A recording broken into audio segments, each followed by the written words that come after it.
السلام عليكم ورحمة الله تعالى وبركاته. الآن سوف نرى كيف بإمكاننا تحديد la largeur de l'impulsion des émélés.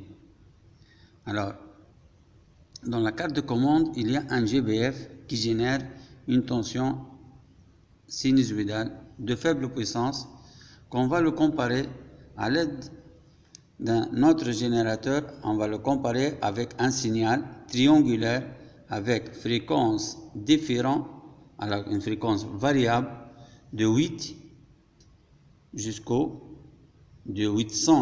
Hz jusqu'au 25 600 Hz. C'est la fréquence du découpage. La comparaison, ça se fait par un comparateur.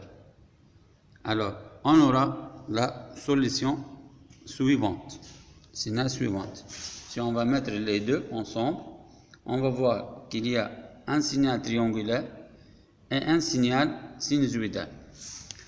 Ces deux-là, alors, on peut varier l'amplitude du signal alternatif et on peut modifier la fréquence du signal triangulaire. On va commencer par cette application. Alors, si on compare les deux, on va voir dans le canal numéro 2 le résultat de la comparaison. Alors, si on va mettre les deux ensemble, alors la comparaison entre le signal sinusoïdal et le signal triangulaire, alors ça donne les largeurs des impulsions. Si ici, par exemple, le sinusoïdal est plus grand, il est supérieur au triangle d'ici, donc c'est la sortie du comparateur, c'est plus VCC.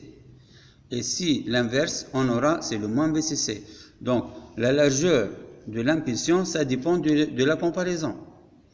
Alors, si on change, par exemple, l'amplitude, on aura la solution suivante. Vous voyez? La largeur des impulsions, maintenant, il a changé. Voilà. Alors, le signal, ça devient celui-là.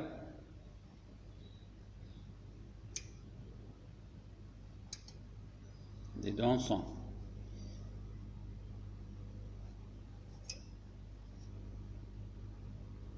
Vous voyez les signaux, il a changé.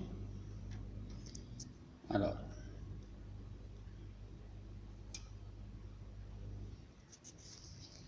on modifie l'amplitude.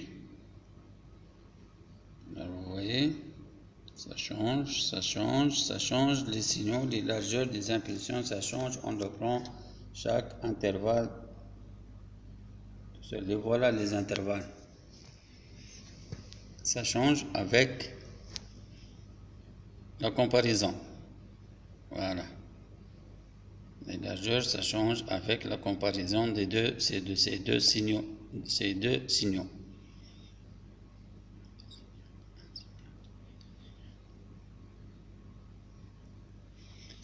Bien. Si on change maintenant la fréquence de découpage,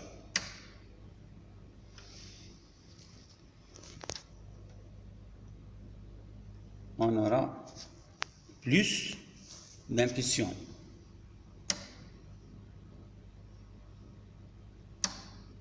Plus d'impulsion.